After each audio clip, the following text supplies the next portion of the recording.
Hi there, everyone. Good afternoon. I hope you're all well and can see and hear me okay.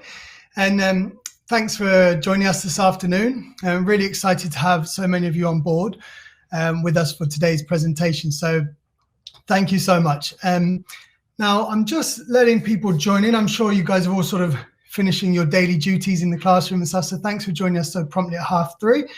We'll just give it a little minute while people join us, because I can see the numbers sort of going up as we go on, and then we'll get down to business, as they say. So I'm just going to put myself out of the way here, and yeah, so like I say, I won't wait too long, but I think we've got a lot of numbers now, so we'll kick off. So yeah, hopefully you can all hear and see me okay. There is a chat pod available in your screen, so please, if you can't hear, if anything cuts out, if you've got any questions as we go through, please do put them into the chat pod, and I'll get around to answering them at the end of the session. I know always if I stop and start throughout the session, it can lose the flow. And so, yeah, any questions that pop up into your head, please do just fire them into the chat pod, and we will engage in that towards the end. Now, I want to say, again, thanks for joining us, and again, thanks for having so many of you on board.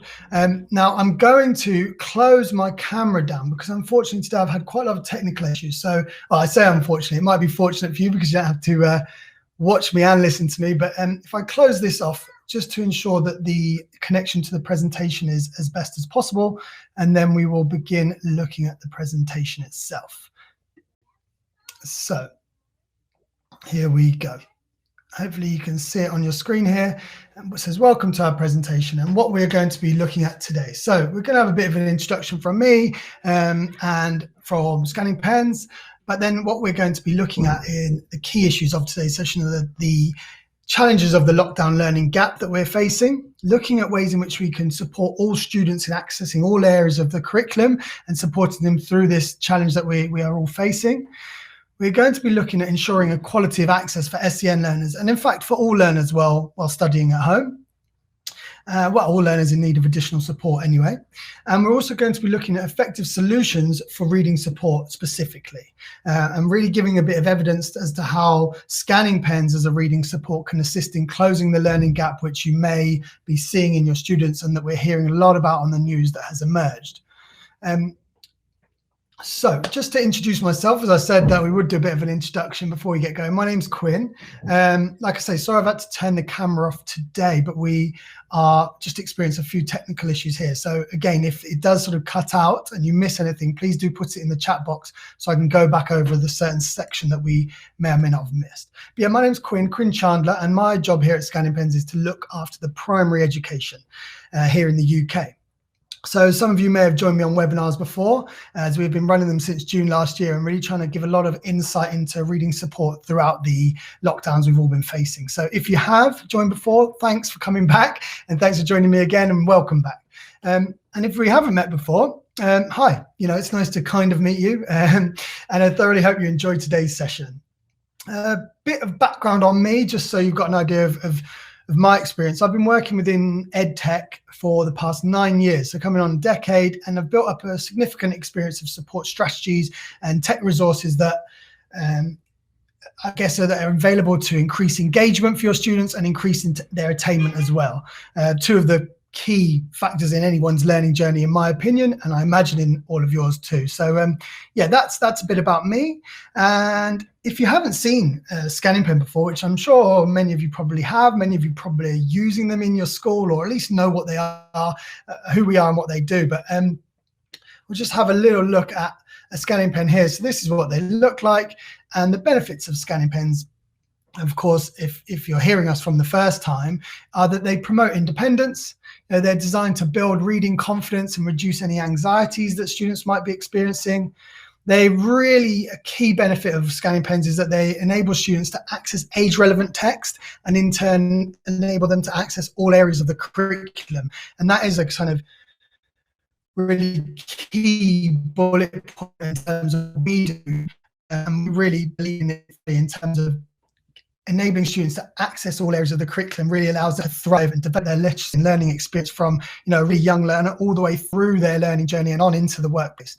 So we really feel that we play a can play an important part as an assistive tech method and make up a really significant intervention that's part of a toolkit of literacy and learning support. So that's us in a nutshell. And if you haven't seen us before and you are joining us for one of the first times today, and you would like a more in-depth run through of Scanning Pens, you can just let me know in the chat box, or there is a short sort of 4-question survey will pop up at the end that really is just there to enable you to say, yes, please contact me for a bit of a run through or to ask any further questions. So that will be available. I just don't want to delve into the sort of features and benefits of Scanning Pens too much, because a lot of you guys on the call have probably seen us before. So what we are going to do is move on into the core focus of today, if you like.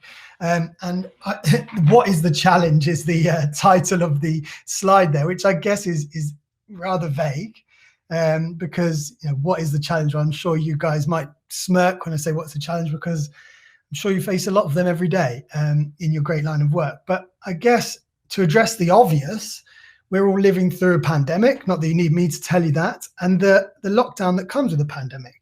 And we're all experiencing a high level of challenge in all areas of our lives. Some probably thriving more than others, but we are all really sort of experiencing a high level of challenge that we're not used to. And of course, today we're focusing on education and in detail young people within education. But I know we as adults are, of course, finding the challenge tough in our own right. So it's easy for us to realize the profound effect that it is having on our young people and the young people that need our support. So there have been a number of research reports carried out since the beginning of the lockdown last year, and these really give us a starting point for today's session to begin highlighting what challenges we're facing within education. Now, many of you may have read these reports already. The great thing about the date of this session was that we've just had the Ofsted remote education report published, as have we had the Education Endowment Fund report published. So we can really take extracts today from a number of those and sort of see how they might be affecting us and contributing to the challenge we are facing. So many of you may have read through these recently published reports, but one of the main concerns that the Ofsted report highlights is that pupil motivation around education is a significant concern for parents and school leaders. Now, the survey that they carried out with school leaders and parents found that 59% of parents of a pupil with SEND said that their child has been disengaged with remote learning, compared to 39% of parents of children without additional needs. Now, of course, the percentage for those with SEN needs is higher and very alarming, but as is the percentage of 40% nearly of all children. So there's obviously, like I said, that profound impact that the challenges is having on students and young people is obviously really resulting in a disengagement with their learning. So, this alarming statistic really shows the level of challenge, I guess, for you guys as educators and parents in increasing engagement for young learners. And later in the webinar, we'll look at resources that can hopefully help to make up a toolkit to increase engagement. Now, we know that fantastic provisions have been made in terms of offering remote education, and that is definitely highlighted in the report that I'm mentioning now. But it is also a key element of the challenge to ensure those that are receiving the provision that you spent so much time creating are actually engaging with it and able to access it, and that they have this sort of equality of access that is needed to really sort of progress through the work that's been offered at home. So there's no need in us sort of providing such great online provision if actually the equality of access isn't there for our learners with SEN, or actually the ability to access isn't there for our disadvantaged pupils, or a number of reasons. So I think it's really key to sort of address all these issues and look at ways in which we can ensure that there is a higher level of engagement going forward. Now, another hugely significant report that I mentioned already that was published in January is the Education Endowment Fund. Now, the name of that report is the best evidence on impact of school closures on the attainment gap. So it's a little bit of a mouthful for me, but as I say, it's an extensive report that's been compiled since the initial lockdown last year. And this report uses tests from 2017 and compares them with the same tests taken for students in 2020, November 2020, of primary age pupils. And, initially, it's worth mentioning that the findings suggest that students have a significantly lower attainment in both reading and maths, and they attribute that to a likelihood of the missed learning, or as a result of the missed learning from sort of March to the summertime. So yeah, those tests taken in November 2020 really do highlight quite a significant gap, and these findings suggest that the missed learning has really resulted in both a lack of attainment in reading and maths. And that same report highlights dramatically the disparity that we're seeing as well. And it shows that there is a large and concerning attainment gap between disadvantaged pupils and not disadvantaged pupils for reading and maths. And the report estimates that learning gap is 7 months. Now, I'm sure a number of you saw the 7-month sort of learning gap bullet point on the news over the last couple of weeks. And yes, it's alarming, but we know with every sort of stat that's shown, we have to sort of not take it with a pinch of salt. We most definitely have to take it extremely seriously, but we also have to have confidence that it has been a huge change for these students, and that I guess the findings of the reports can be quite easily made up, or with a lot of hard work can be made up, and the gaps can be closed with the correct support that we want to be seeing for these students. Now, these findings as well are part of an ongoing EEF funded study. So further analysis will be carried out in March this year and in June 2021 to really examine whether the gap narrows or widens, or in fact remains the same.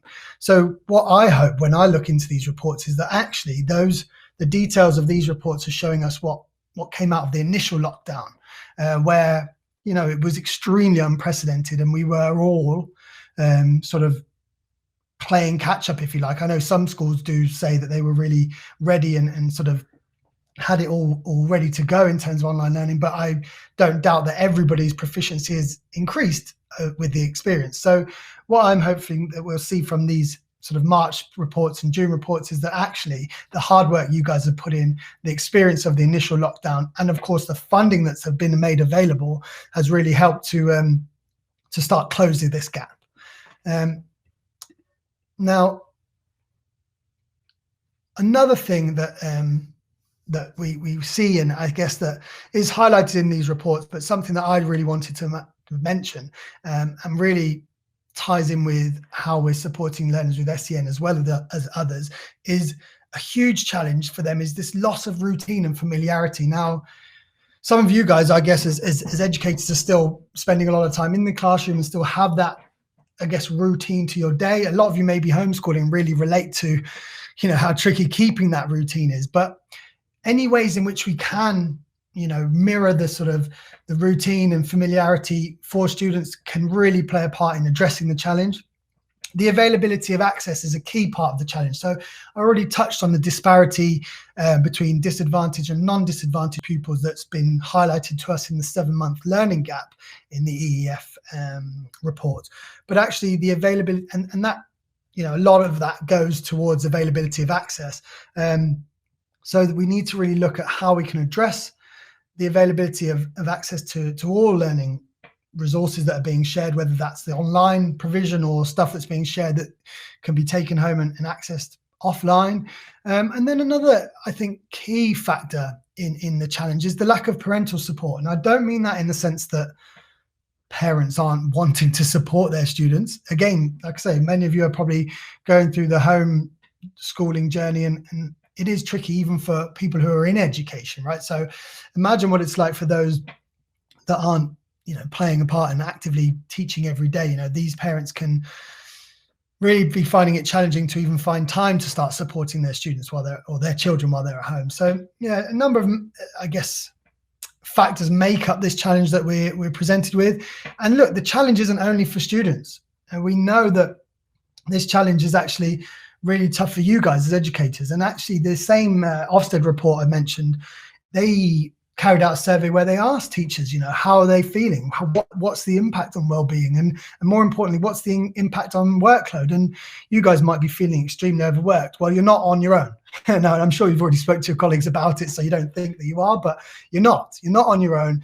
When asked, 45% of teachers reported that they were having a great increase in their workload, and 41% saying their workload had increased somewhat. So that's over 80% of teachers really sort of highlighting that the workload they're experiencing is increased dramatically. And I think it's a key thing to mention, because, you know, with teacher well-being maybe decreasing slightly due to workload, then how we really need to sort of address that as well and find ways in which you can be supported, not only your students can be supported. So we'll look at that as we go through. And this slide here shows a few quotes that I wanted to include from the reports that we've just been touching on. So I'm not going to sort of read you through a list of quotes, but something that I wanted to highlight from an extract from one of these quotes here is Sir Peter Lamport. So, you know, we're all familiar with his work, and we want to look at his quote, because one of the bits he mentions is, today's findings give a valuable insight into the challenges facing schools and teachers today. Vast resources need to be targeted at disadvantaged pupils by, number one, raising pupil premiums significantly, but also providing funding for tuition. And that tuition, like I said, can help to maybe ease the workload for you guys as educators, and also this funding for disadvantaged pupils and pupils that need equality of access can really help to close that gap and help support students going forward. So it's just a nice sort of extract, if you like, that leads us on really to looking at how we can actually begin to provide the high level of support that's required.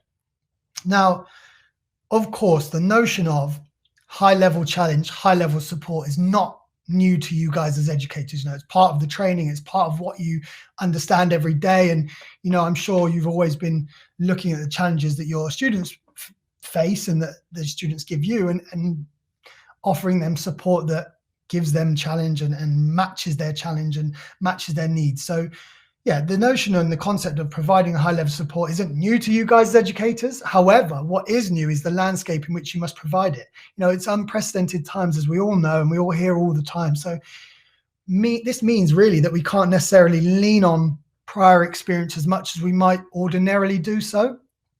So what I come to think, I guess, is the way to word it, that we must ask ourselves how we can address the aforementioned issues of the current challenge, and really how that can play a part in supporting and giving high level support to our students most in need of it. So one of the things that I, again, took from this recent Ofsted report is that placing importance on the timetable that mirrored the in-person timetable and minimizes changes in routine, which can be particularly disruptive to some pupils with SEND. So that's an extract from the report. If I just delve into that a little more, I mean, I mentioned it previously, you know, a big part of the challenge is this lack of familiarity, lack of routine. So if we can aim to mirror an in-school timetable as much as possible with the parents, with the students, then that will actually go a long way to really supporting these students, especially students with SEN needs. Now, another thing we can do is, and it's again taken from these reports, both reports actually, is that we can empower pupils with additional resources or equipment that can be delivered to their family home, and that will help to ease the transition from school to home and help to support their learning. So, you know, these are things that are easy to use, sort of maybe low to mid-tech options that we're not sort of having to break the bank for, and that the parent can understand, that can be easily sort of trained on, if you like. Something that is also detailed in the report is giving parents that training and giving them that confidence to use the resources that will benefit their children. And actually, this is really interesting because something that we've heard is working really well with our scanning pens, and one head teacher just actually sort of highlighted this to me this week, is that her quotes and her words were that the pens have given the children consistency and independence as they have transferred these skills from school to home. So it really does echo what's being said in the reports that we've been detailing, you know, giving students this familiarity, giving them resources that enable them access to all of the work that they're being provided, and that, you know, empower them to learn and engage them in their studies is a huge way to provide, or goes a huge way to providing the high level of support we require, or that our students require. So yeah, for us, it's fantastic to hear these sort of quotes coming out of head teachers of primary schools, And look, as the quote on the previous slide outlined, the Ofsted report mentioned, and the Ofsted report mentioned it, that there is a significant need for additional resources to be provided to learners. So it's easy to sit here and say that. I'm not in a school dealing with budgets and dealing with a number of different supports that need to come in. However, with budgets always being an issue, we need to then understand what funding's been made available and really make use of it. Now, I'm not in the school office trying to evaluate budget, but when I speak to a number of people, as I do every day in schools around the country, they know the names of certain fundings, but they might not be confident of how to access or what's required to access it. And so I really feel that spending a bit of time or allocating this job to someone in the school and really realizing what's been made available, because, for regardless of individual opinion on the government, I think, we are lucky in this country to be receiving high level funding in all walks of life, especially education. So the two that I think are really worthwhile mentioning in this context are access to the government's Catchup Premium, and this is there to better facilitate our students' access to learning. So we must evaluate the student's the individual needs, and put this funding to use so we can really begin to sort of create a package for each individual and create these bespoke solutions for our children in need of additional support. And looking at the issue that I mentioned before of lack of parental support, whether that is due to time constraints and having to work long hours and, them even having to sort of change their work habits from the office to home or, from the factory to home. So, parents are going through their challenge and they may not be able to give the time and sort of due diligence, if you like, to supporting their children. So whether it be due to the time constraints or even due to the parent's ability, some lack of parental support comes from hereditary issues. We work at Scanning Pens with students with reading difficulties, and often that reading difficulty is hereditary. So actually the parents might find it tricky to provide that support. So yeah, when we're looking at the lack of parental support, I think it's really key to mention here the National Tutoring Program, which is available. And it is available to give individual support where required, and hopefully in turn lighten the workload for parents and of course lighten the workload for teachers. I've just highlighted the parental issues, and earlier on we looked at teacher well-being as well. And I know, again, from friends that are teachers and for speaking with customers and clients, that you guys are getting pulled in a lot of different directions, as are parents. So yeah, the ability to really lean on this this national tutoring program and the fund that's there, which is millions of pounds, hundreds of millions of pounds, can hopefully lighten the workload for teachers, parents, and really give that individual support that students thrive off. You guys know that more than anyone. When we can give a student individual support and then they can see the effects it's having on their learning, that's when they really are sort of smiling and enjoying their learning journey. So I think that the National Tutoring Program is phenomenal, and hopefully you guys can sort of look into it and make use of it, or maybe you're already doing so. Another thing is addressing the issue of tech availability and accessibility. Now, when we look at this in turn addresses a large element of the disadvantaged to non-disadvantaged learning gap that I've mentioned earlier. This gap isn't because disadvantaged pupils have a lesser cognitive ability than the non-disadvantaged pupils. It's just the ease and equality of access to resources. We are seeing alarming figures in terms of the amount of children in our country who don't have access to the internet, who don't have access to tech. Maybe there's a laptop in the home, but the father has to be using it, or the mother to work and pay the bills, so they can't share that tech that they do have. So we really need to address the accessibility issue. And I think, again, something that we can look towards to address this is the numerous tech initiatives out there to help provide accessibility to all children across the country, no matter their background. So supporting, sharing, and donating to such initiatives, in my opinion, can go such a long way to supporting more and more children across the UK in terms of what tech they're getting. And we know that the government have had their sort of laptop scheme, and we've all seen the facts and figures about what's been provided by that and what hasn't. We also have something, even I saw a fantastic I guess you'd call it an advert today for the Mail Force Computers for Schools, or Computers for Kids, sorry, appeal, which is from the Daily Mail. And they've enlisted the support of all sorts of celebrities. I'm sure a number of you have seen it. And sort of iconic figures from around the world. And they are, asking people to donate £10, £20. And of course, for us, for the schools that are in more sort of, I guess, better off areas, and sort of in areas whereby we could maybe publish these reports and really sort of drum up interest, I think we're going a long way to supporting our children within our school, in our area, in other areas of the country, to really have that accessibility. So I think, a number of these national sort of appeals, and also regional appeals. You might be aware of regional appeals in your area, but if you're not, just jump online. I mean, when I go online and speak with different councils in different areas, I'm always liaising with learning support services across the country. And when I do so, I'm really researching the appeals that are available in those regions. And I find that, organizations in every county across the country are really plugging away, and pushing away to sort of raise awareness and raise funds through these appeals to support children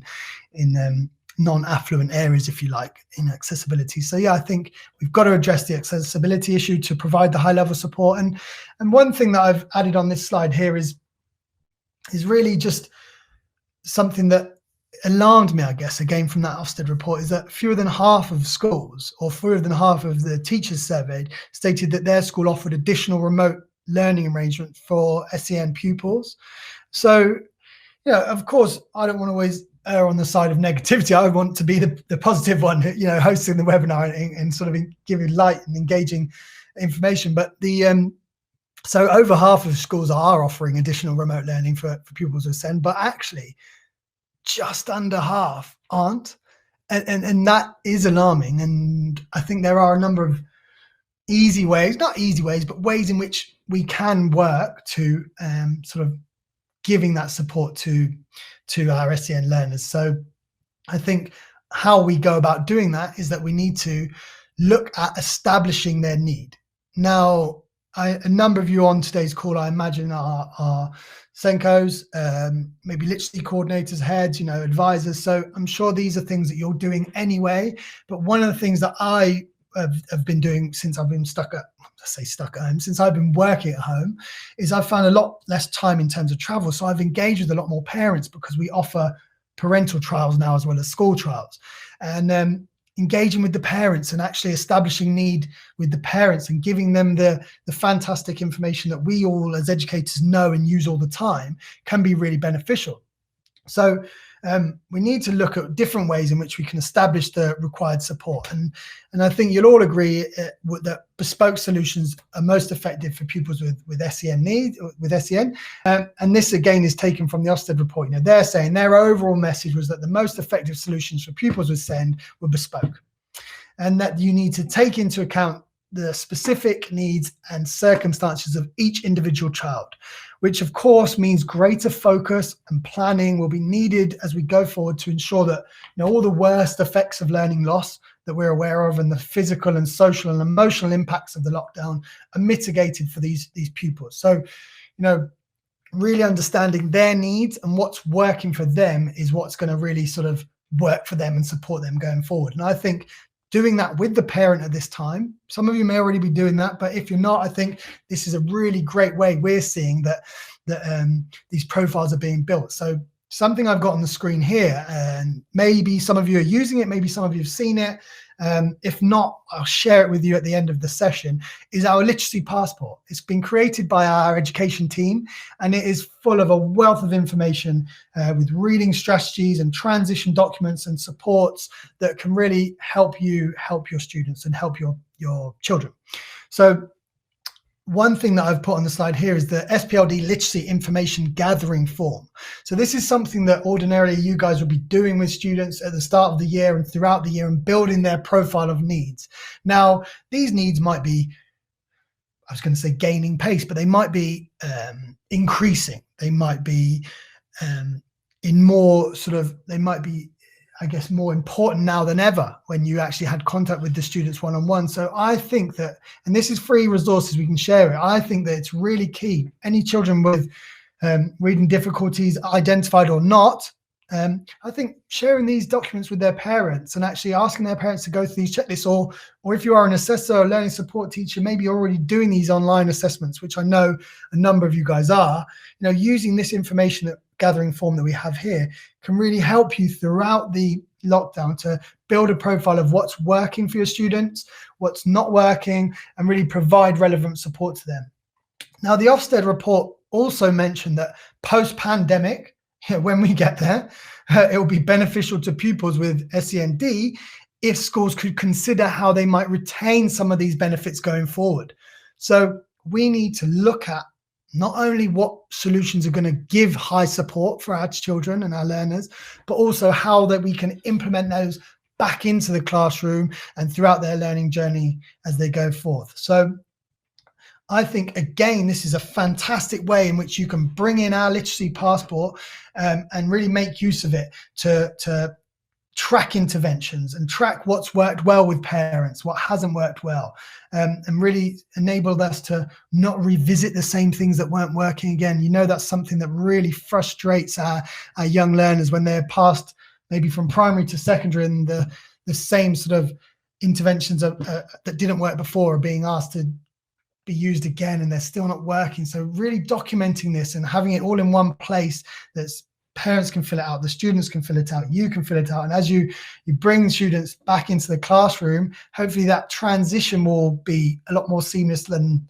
without this sort of detailed documentation. And I really think as well, things like this can actually instill a lot of confidence in the parent as well. So again, these aren't things that you won't be doing. I understand that and I appreciate that.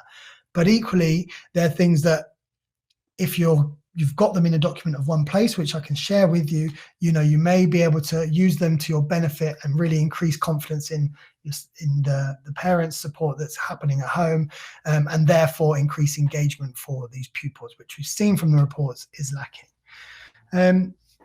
And I've already mentioned that I think that this will support the transition back into the classroom. As I say, there's a wealth of information within the literacy passport. You can have reading intervention record cards. There's a transition passport, so we can take that back into the classroom. And we can also use all of the assess, plan, do, review stuff to really implement this support strategy back into the classroom as we can at home. And also then we can help to support their transition into secondary school after primary, which we all know is one of the most significant sort of transitions that a young learner has.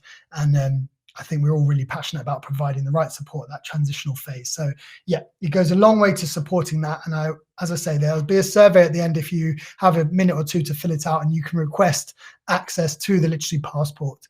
And also you can request a demonstration with me or one of the team to run through all of the documents in there. I mean, it is a sort of 45 page booklet, so it does take a bit of time to run through, but we'd be happy to do so with you and really offer a lot of support in you implementing it and using it alongside a scanning pen or not.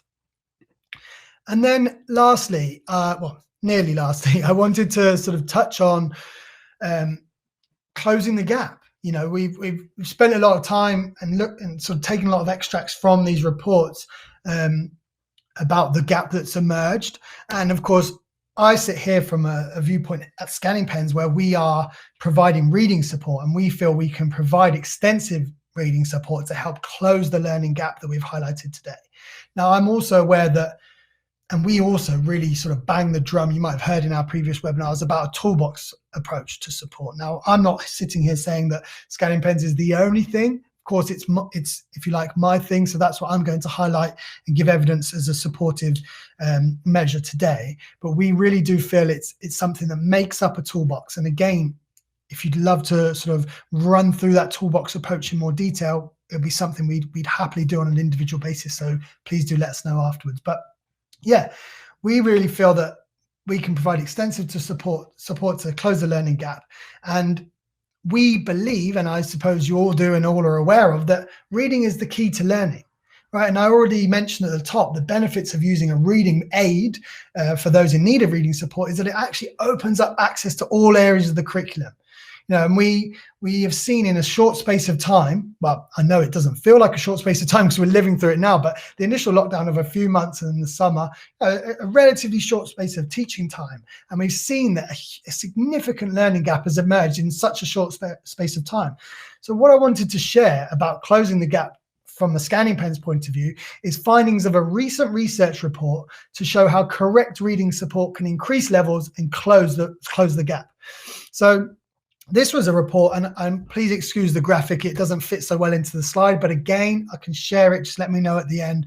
I can share the full report or just this infographic. But the key things are to mention is this wasn't done as an intervention to close a gap because of COVID. This was a research report that was going to be carried out anyway, but just why it's interesting and it intertwines with the challenge and the support we've discussed today is because it was done over an 8-week period of time. And it has had profound impact on the levels of the students with reading difficulties. And if this reading gap or if this learning gap that we're hearing about has emerged through the lockdowns, we need to give our students with reading difficulties an intervention in now, that can bring these levels back up, can close the gap that they keep telling us has emerged, and hopefully, actually increase reading levels further and further and further, and actually be used in life going on through key stages of education and then on into their careers. So yeah, what we found in this 8-week report or 8-week research project that included 18 students, which I've mentioned already, all were identified to be in need of reading support and have dyslexic profiles or dyslexia tendencies. So, whether they were identified as dyslexic or not, they had the profile of. And this is something that, again, that you guys, I'm sure, see in your students. Some are identified needs, some aren't. Some parents are probably seeing the unidentified needs more and more now that they're supporting their students, and you might have felt that from feedback from them. So this is something that can be used for anyone with a reading difficulty. And the 18 students used were tested prior to the research and again following the research. As you would imagine, they had pre and post testing. Again, really sort of well thought of tests, which you can sort of read into if you'd like the study to be shared. So the pre and post testing were sort of industry leading tests. And what we found were some fantastic results. So in just an 8-week period, a growth of 13 months was seen in reading accuracy, in read aloud graded text. So students' reading accuracy and reading aloud ability following the use of a reading pen had grown on average. So the mean was 13 months of growth in an 8-week period. And actually the same study showed that there was a growth of 10 months in comprehension levels. So in this really short space of time, we're seeing a 13 months increase in reading accuracy of the pupils included in the study and a 10-month increase in comprehension levels. Something that, is a fantastic sort of finding and a fantastic statistic to share, because we know that the power of scanning pens, and we have so many case studies and research reports to show it, but this is a profound impact in such a short space of time. And I really passionately believe that if you have students who you think are, being detrimentally affected by this learning gap that we're hearing about all the time and we're talking about today, I really feel that it's not a quick fix, but I really feel that with the correct reading support, i.e. if they need reading support, maybe give them a reading pen that increases their independence, increases their access to the text, enables them to access age-relevant text, and really, in turn, increases their confidence, makes them a happier child, makes them a more engaged learner, can go a huge way to decreasing this learning gap and increasing their learning journey and their experience. And this is, students with, as we've said, dyslexia, other SPLDs, EAL students that are really struggling, their support at home, if their parents' first language isn't English, could be really tricky to come by, and their cognitive ability might be high, but they're unable to process the questions. Like many of our users, their cognitive ability is high, they love maths, but they just can't get through the questions. So, this correct reading support can go such a long way to really closing this gap and increasing attainment. I mentioned at the top, it's all about implementing strategies and resources that not only increase attainment, but increase engagement. A happy person in work or in their studies is someone who's going to get so much more out of it. I'm sure you'd all agree with that. So yeah, you can probably tell I feel really passionately about it, and anybody who's interested in implementing this with their students, you can do so through parents. They can take the lead, so they can take a trial and ask me for more info on that, and I'll give it to you to share with your parents. But equally, you guys can do it from the school and lead it. And what I and my team will do is manage it through as much as you want. So we will manage the whole process with the literacy passport. We'll manage the whole setup in terms of training the parent. We'll train the student over online meetings if they want. That's something that's been working really well. And of course, you guys in school will do so too. And we will, as well as running you through the literacy passport, we'll run you through the research reports I've detailed now, and also our self-supporting literacy activities. So this is almost like after the setup, this is step one in engaging students in their new support that attributes to their toolkit of support. So when we give a student a reader pen, we actually give them these 15 activities that include a short story and a comprehension activity. They're all characterized, they're fun, they're engaging, and they introduce features of the reader pens so that the students become confident using them, and they are self-supporting activities, so the student works their own pace and is becoming engaged on their own back, and hopefully that's really then giving them the support they need and allowing them to then implement that into their normal way of working and then become independent and work through their work that's being sent to them at home with this new support. So yeah, we, like I say, feel so passionate about how this can support your students. And like I say, again, in the survey that I'll share in a moment, please do let me know if you'd like myself or one of my team to just run you through the whole sort of implementation process and resources, and really just sort of make you a lot more familiar and confident to start doing so with your students. This next slide just gives you an idea of what an inside of the activities book look like. So you have the page with a short story that's characterized. So they're all characterized with students that will, with characters that will have the traits, if you like, the learning traits of students that might be benefiting from the pen. So hopefully there's that subtle kind of engagement with the characters, which draws the students into enjoying the work that they're being given. So yeah, all of these things go make a sort of a percentage up of the handbook or the toolkit that we're creating for students.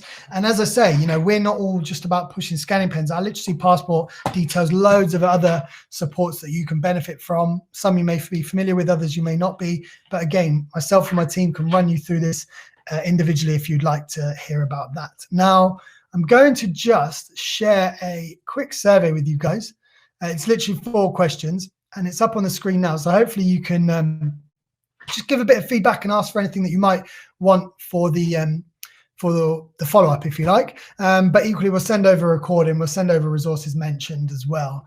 And thank you for listening to me without a camera. I think, because no one's mentioned it, I think that the connection's been okay. But I'll risk sort of turning the camera back on now and just sort of saying thank you all for attending today. It's really, really lovely for us. We of course have been trying to do engaging webinars, for primary, for secondary, for further education since the beginning of the lockdowns that we're all facing. And we have had phenomenal feedback, and we do receive really, really fantastic amounts of registrations from you guys. So from me, thank you.